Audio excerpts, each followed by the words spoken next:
I just want to say thanks again to Segus. I'm not sure if I'm getting your name right for the massive amount of subs. It is much appreciated, so thank you. I really appreciate it. Yeah, I've been really enjoying Silksong. Okay. I played Hollow Knight, and it took me a while to get into it. I played through 112. When I beat Radiance, like normal Radiance, and I had like 90%, the game was like an 8 or 9 out of 10. I think I called it a 9 out of 10 on a Blue Sky post. I think that rating has dropped to a 7. I think like the deeper I got into Hollow Knight, the more a lot of its flaws became apparent. I really dislike the charm system. I think that the knight as a character feels a little like the movement compared to Silksong and the options you get are much more limited.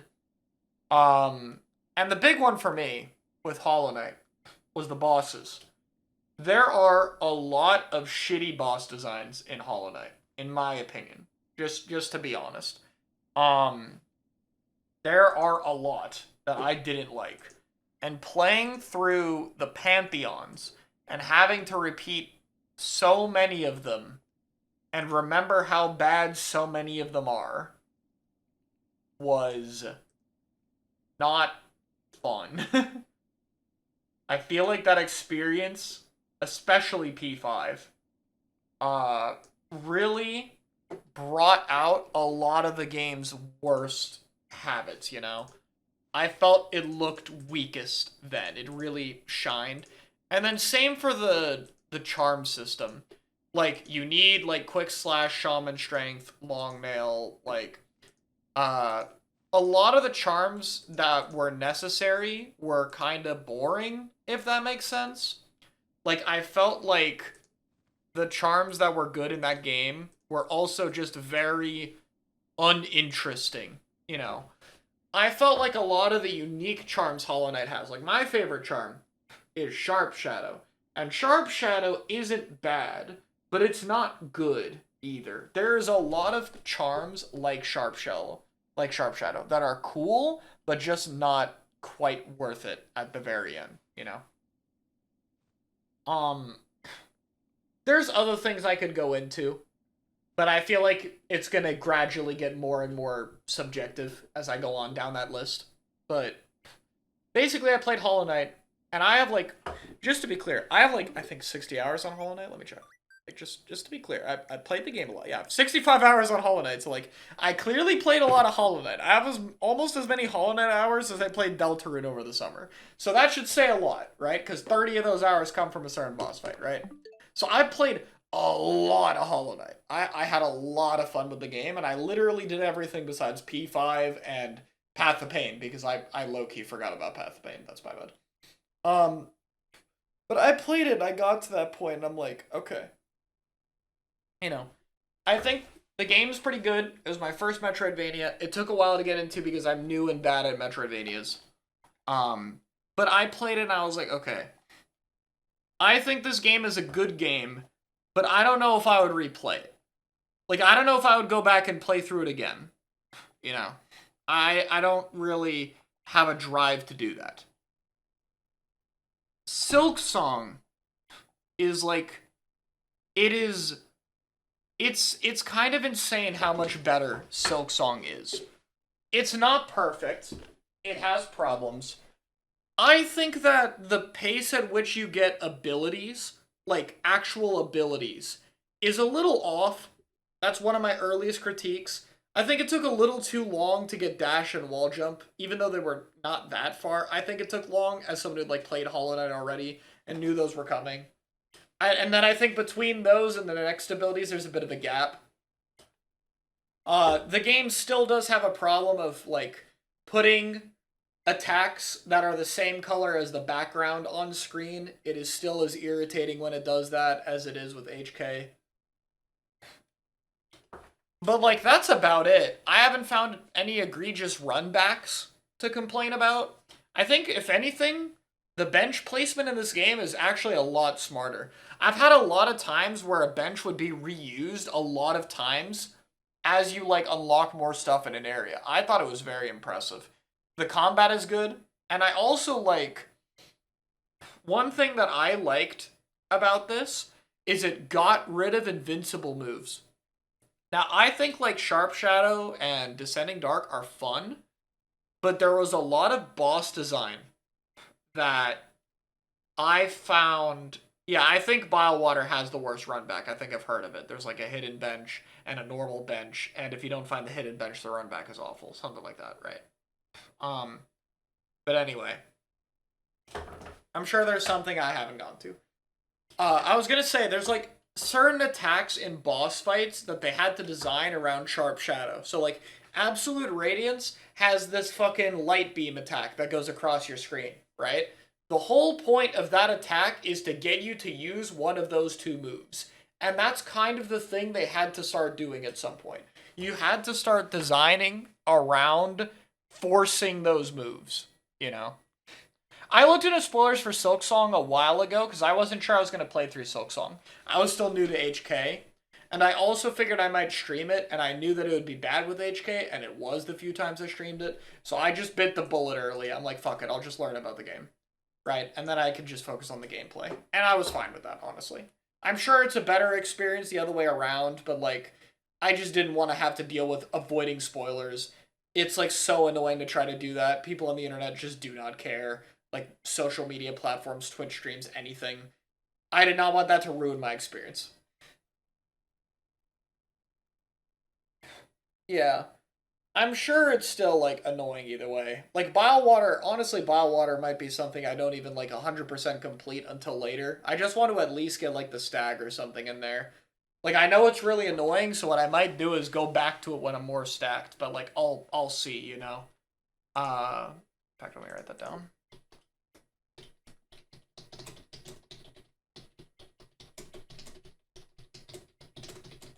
Like, if it's annoying, I'll just come back to it later when I am, like, more stacked.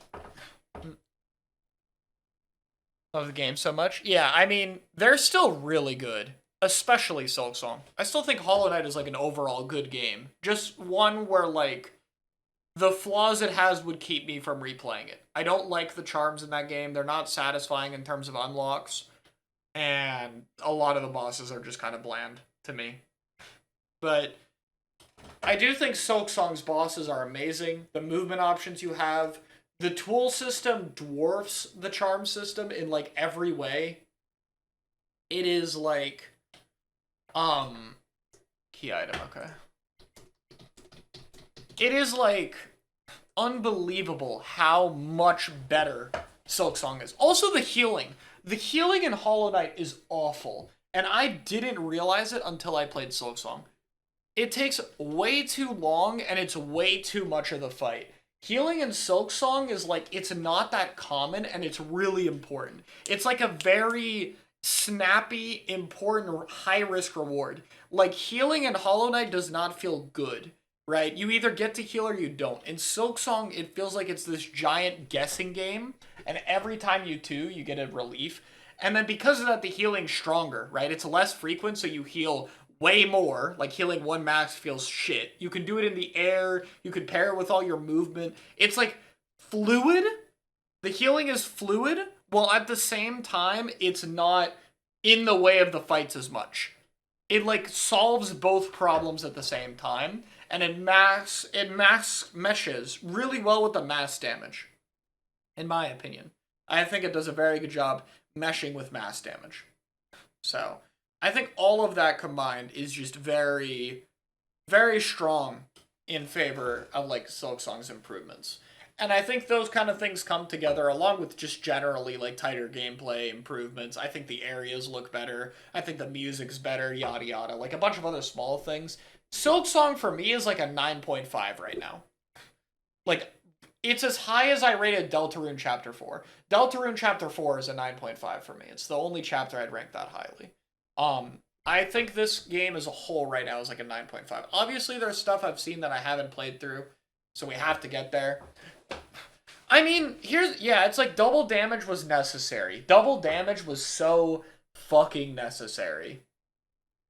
What game is a 10 out of 10 if you have one? I have one. I have one 10 out of 10 game. Hold on. I have it. I have it here. I have one game I'm like a confident 10 out of 10 where I don't think there's anything they could improve really, and that's this game. That's Donkey Kong Country Tropical Freeze. That game is basically perfect. There's like the tiniest things you can poke at, but it's basically nothing. This game is fucking perfect. Everything about it is good. The music is fucking amazing. The levels are good. It doesn't have a big story, but like it's not trying to. You haven't played it all, is it that good? You have to play this game. This game is good. I remember at one point, I was in World 6 playing through one of the levels that I won't spoil, and I legit just stopped talking. Like the music, the atmosphere, the theme of the level, everything just synced, and I shut the fuck up. And I have not had a moment like that in a long time. Even in really good games, I haven't had a moment like that. Like the gameplay itself, not a story, not a character thing, just the gameplay. And everything in it was done so well. The bosses are also really good in this game. Pretty much every boss fight is really enjoyable. I've played through base Donkey Kong Country Returns. It's pretty good, not amazing. This is like an improvement in every single fucking way. It is truly amazing. I have not played a Rayman game. But yeah, this is a 10 out of 10 game. I absolutely give it a 10 out of 10. I 100%ed like all the levels and everything. Opinion stands. Like, I wish there was a little more endgame content, and there's like a few other things that I could pick at, but like, none of it is enough to take away a point. Like, or even half a point. Like, if I want to be pedantic, I can be like, it's a 9.9 or something, but like, there's no point. This is a 10 out of 10 game. If you haven't played this game, and you like 2D platformers, you are doing yourself a disservice. This is the best 2D platformer I have ever played, and I do not think it will ever be topped. I'm sure I will play plenty more. I have a lot of others that are good. For those who know Mario World is my favorite. I do like Wonder and 3 as well, but World is still clearly better in my opinion. I will say Wonder does like have a lot of things over it though. But Mario World's overworld and secrets are fucking unmatched. Wonder did not have those. And Wonder also did not have bosses. Wonder's bosses are fucking ass. Maybe the DLC will fix it, but like, oh my lord. I don't know what the fuck Wonder was doing with either of those two things. They fumbled the bag on both of those so hard, and it's a shame because the rest of the game is fan-fucking-tastic. It is so good. But those two things are just missing. They are just not in the game. I mean, Wonder's a slow start if you're really good at platformers, or if you have like, even if you have like some experience, not even really good. Like the first 2 or 3 worlds were very slow. It's definitely very beginner friendly, but I don't really fault the game for it. This game is harder, for sure. Donkey Kong Country Tropical Freeze, it's not crazy hard, but it definitely like assumes you have some platforming experience. But yeah, if you haven't played it, I'd recommend. If you don't have like a game you're doing or anything, then give this one a go. You will not regret it, I promise. Was Wonder well received? Yeah, Wonder was very well received.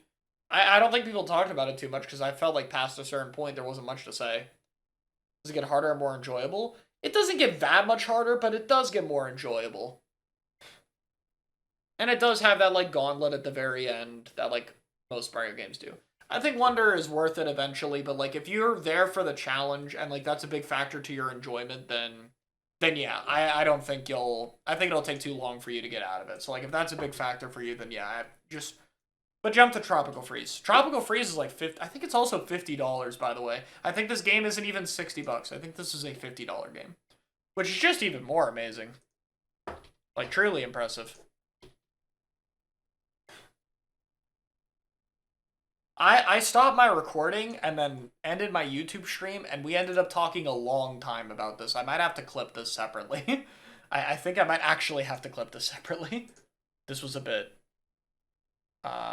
more than I thought it would be, so I'll probably get this discussion at some point separate. Is there anything else to talk about, I guess? I don't know. No replayability in Wonder because of the Wonder effects? I wouldn't say no replayability. You can, like, mess with the charm system in that game, but yeah. Yeah, I'd say Tropical Freeze is one that'd be good to stream. Wonder, probably not. The few Wonder streams I did also didn't do super good, which kind of sucked.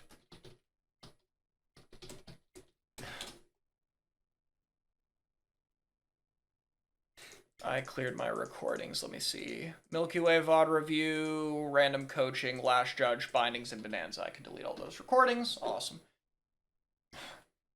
Or not VOD review of Milky Way. VOD review of Moonlight versus Milky Way. That's like a thing for them. I'm just going through my files and narrating to myself. Because I don't want to delete the wrong thing. Ever since I deleted that one project, I'm like very careful I don't delete the wrong fucking thing. Yeah. But yeah, I mean, overall, we got sidetracked a bit. Not this game. This game. Nothing wrong with Splatoon, just didn't mean to click it. This game is just so good, and I know there is so much more. Like, I know what's left, but, like, it is... I'm just, in general, I'm very impressed. I'm very impressed with everything about this game, really. I think it's fantastic, and I've had an amazing time. And I liked Hollow Knight. My teammates like Omega and Beza are both big fans of Hollow Knight. That's how I got into it. Lewis, one of my editors, is a big fan of it. And, like, I got into Hollow Knight, and I did not become as big a fan as they are, but this game has converted me. I am now a Hollow Knight fan. I am now, like, a super fan of the series. Absolutely. I fucking love Silksong. This game is awesome. Yeah, and it's getting DLC. Like, there's gonna be more to look forward to. That's, like, even more fucking incredible. Like, we're not even done. There's gonna be more. So I'm definitely a new fan. Absolutely. It definitely took this game to make me this big a fan, but, like, I've been talking about it the past few days in private with people, but, like, I am absolutely hooked on this game. It is very, very good. I am very happy with it, and, like, yeah, it's fucking good. The game is good. I feel like I don't have much else to say. Yeah, I got to 112 in Hollow Knight, but I wouldn't recommend it. I don't think it's particularly fun. I just did it to have 112%, but, like, I think, like, what is it? Absrat, or, like, normal radiance. I think playing it up to normal radiance is the best point to stop. Like, unless you really like the game. I think, like, play it up to normal radiance, and then just jump to Silksong. I was gonna do P5 first, and I wasn't having fun. And I was like, okay, I'm done. You know, I'm good. I don't need to, like, do anything else anymore. Like, I basically put on the brakes there. I was like, okay. You know what? That's just fine now. I'm good. I stopped there. Kiddo did 112%. I'm like, nah, I'm good. Lol, I did everything except got home. I did the first 4 Pantheons, and I did some attempts. Like, P5 is something I could see myself going back to one day, just to finish it up, especially with all the skill I'll gain from Silksong. But, like, it's purely extra, you know. I do not feel the need to do it, you know, at all. If I have time, I'll do it. But yeah.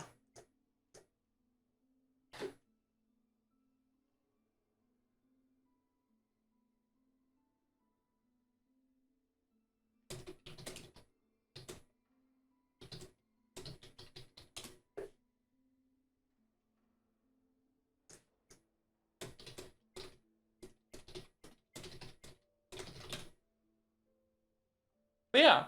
Also, did you guys watch, Sorry, before I go, why not attach this to the discussion? Because I meant to talk about Splatoon stuff a little bit, and I didn't, so why don't we do that real quick?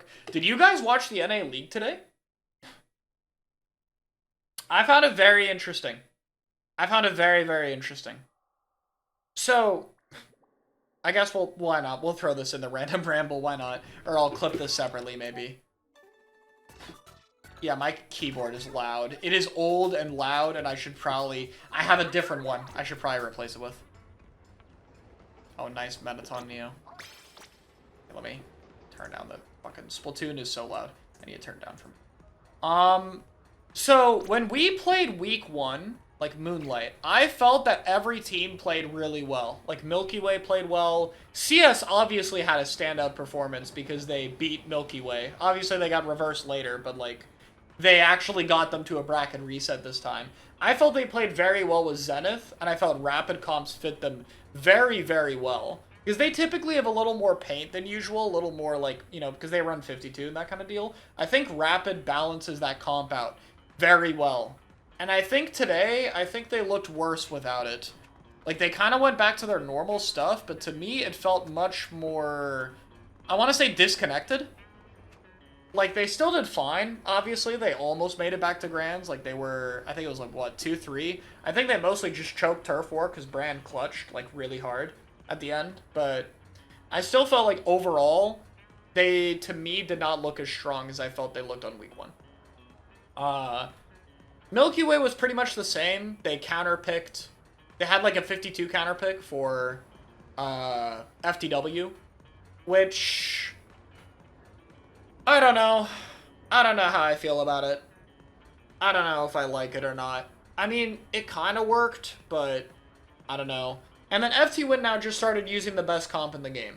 They finally figured out what they needed to do, which is not have Kyo change his weapon, but instead, like, run... Or I guess Kyo kind of changed his weapon, but, like, have Kyo not change his role.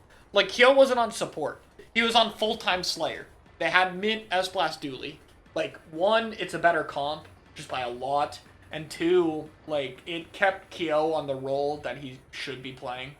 Because I've seen his Dread and his Pro, and they're fine. Like, he's good at them and all, obviously. He can play them. But Kyo is a frontline guy. Kyo is not a support guy. He will always do better on Slayers to me. That's just how he plays the game. Like, in my opinion.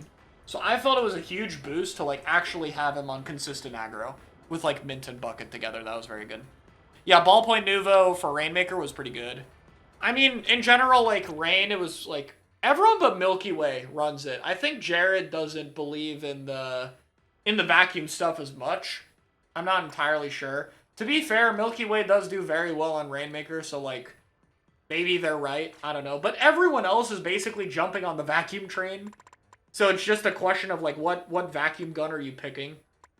I saw Biscuit doing Charger, like we do Charger. A few people do Rapid. Like, we originally were going to do 10s before we switched off our comps. Yeah, I mean, dude, they gave Vacuum 50% more damage absorption. Of course it's good. It's fucking massive. But BPM makes a lot of sense. The thing I like about Ballpoint is, one, I like that it has mines, basically. Because when you're on defense, you know, if you're, like, defending and you have, like, vacuum setup and you need to hold, you can't really deal damage. So being able to place mines in front of the Rainmaker path to have, like, some method of DPS when your vacuum is active is, like, actually really, really important. And then Ballpoint also transitions out of vacuum very well. And then Ballpoint runs, Run Speed. And if you didn't know, Run Speed does stack with vacuum. So Ballpoint's gear will actually give it a better vacuum than other vacuum weapons, because you'll be able to, like, strafe and follow the Rainmaker or, like, avoid attacks easier than other vacuum weapons, which is, like, a very underrated part about it. But it makes sense for FTW. They like Splatlings. They also did Heavy for Urchin, which is also new. I think, yeah, actually, Milky Way also had a new Urchin comp. They ran Edit and Bubble Dooley instead of running Zap. So we're seeing some new Urchin developments with running more Splatlings, which is cool. That's pretty cool. Urchin always has unique comps to see from that, so it's cool to see. I haven't seen Q play Edit for a while. I do think, like, the standout players on FT Win and Milky Way are both the Pens, though. Like, Biscuit and Q are very, very good at hitting shots on Pen and applying aggro pressure. They are, like, absolutely the main players of their teams, to me. I know that feels like a weird comment because we're talking about Pen, but, like, I don't know. Pen just does things. And, like, when you're really good. These guys are just hitting a lot of shots. It's not like the extent to which Leader can control the map, obviously, but it's still very strong. But I think the developments are interesting, for sure. I'm curious if Milky Way will also start playing S-Blast now that FT Win is playing S-Blast. Might have an S-Blast takeover. Didn't know any of them? Okay, the pen on FT Win is Biscuit, so yes. They were one of the ones I was referring to. I forget Biscuit just doesn't use his fucking name. But yes, Biscuit is FTW's pen. So those two pens were doing good. I forget, he's probably not even using his fucking name in the tournaments, man. See, this is why we gotta use our goddamn IGNs, man. Because we don't know who these people are. It's why we gotta use our names. It's like the classic top player IGN moment. Like, we're doing this in tournament. A few teams don't, thankfully. Like, the CS isn't doing it, Milky Way isn't doing it, Moonlight obviously uses our tag. FTW's been using the branding, but like I guess we're still using alternate IGNs, and then God forbid whatever Fofofo is doing with their IGNs, they are not trying, dog. Oh my lord. But yeah, okay. I mean, I just in general, I think FT Win looked stronger. I think Milky Way looked about the same. I think CS looked a little weaker, but I think it's very fixable. I think I'm just gonna call them DNA. I think DNA looked a little weaker. They just didn't have as much adaptability as they did last time, I felt. Like, I think they were very flexible with their comps. Hypernova had a sub, so their comps were off. I won't fault them. There was a new team that did well, Storm T-Tech's team. Healthy Diet did fine, I think. And then, what else am I forgetting? What's the last team? Who have I not mentioned? Or did I mention everyone? Am I dumb? I think I can count Milky Way up to Riot Storms. Who am I missing?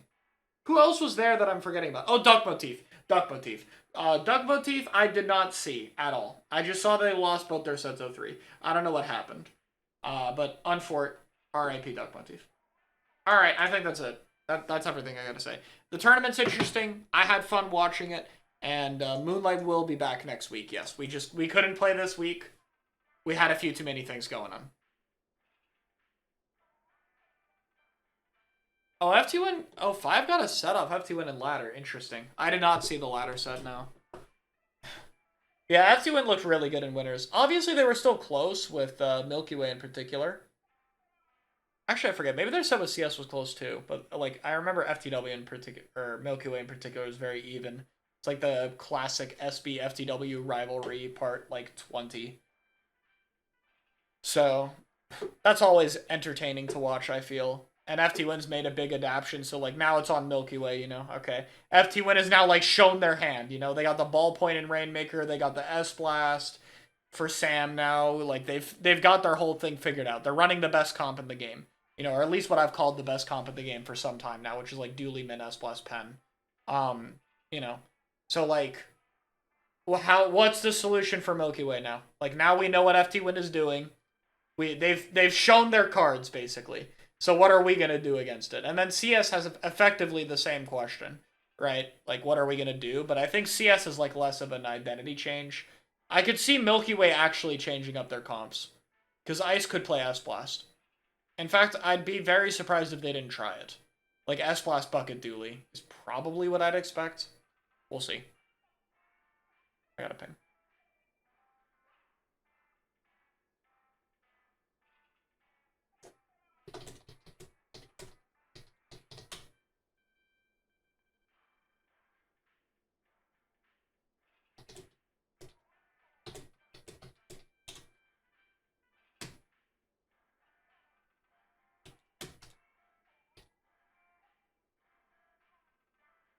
Yeah. Yeah, no, they've been doing good with the branding. That's always nice. I'm glad FT1 is taking the social media stuff more seriously. That's been cool to see from them, for sure. I do not know anyone who's live right now. Like, I don't know any of these streamers. Do I even have viewers right now? I've been, like, rambling. Do I even have, like, enough people to raid? I have, like, 35 people. I might just have my stream. Nintendo gotta be eyeing up S-Blast. I mean, they just, like, they're not gonna buff anything relevant against it. I think they're gonna have to just nerf it. Like, trust me, I'd rather it be something else. Trust me. I know. I hate that balance philosophy, but, like, it's not practical. They gotta nerf it at some point. Hopefully they don't kill it. We'll see what happens. Surprised no announcement of third kits. Yeah, I don't know what they're doing with third kits. So, we'll see.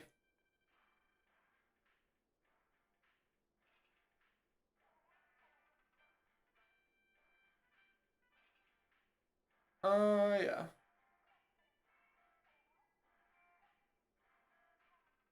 Okay, anyway. Every nerf would suck? Probably range, a little bit of range. Probably the best thing you could do. We'll see. Okay, I'm gonna end the stream off here though. Thanks for tuning in, everybody. I appreciate it. For those curious about second channel uploads, right now I'm saving the VODs. I'll like dump a bunch of variety stuff on the second channel. I don't know if it'll be like the week before I come back or the week after, but we'll see. Like I have stuff scheduled for that eventually, but I'm still not doing any channel work for this week. Obviously, I have to do obviously I have to do channel work before my break officially ends. But I wanted to make sure that I take at least 3 weeks of not doing anything content related. Like I haven't scripted, I haven't made a video, I haven't edited, nothing. I have not done anything, and it is so weird. It is so weird. I am not used to that. But yeah, eventually there will be stuff on the second channel. You know, I'm stocking up uploads so that when I come back, they'll be there, and we'll do the same thing for the main channel. So we'll be good when we come back. It might be a little later. I guess I'll drop that news now. It might be a little later than I thought. Originally, I thought it'd be early November. It might be in the middle of November, or maybe even a little later. We'll see. I have a few things going on that I have to do, and a family trip. So I don't want to like come back in the middle of all of that. It also gives us more time to like prep videos, make sure we're ready. But yeah, all right, that's gonna be it for me though. So thanks for tuning into the stream. I am gonna try to do more streaming next week though. That will be a goal. I'm writing it down. We're gonna do more streams next week. They will probably be Silksong. I'm gonna be honest, guys. I am low-key bored of Bonanza. I think I will give it one more try, and if I'm not having fun, I'm just gonna move on. But yeah, we'll see. I will try to get back in the habit of doing a little bit more streams, because I have definitely been chilling. Anyway, I am still fucking rambling, so I need to end this VOD. Bye, everybody. See you tomorrow, or another day, or whatever.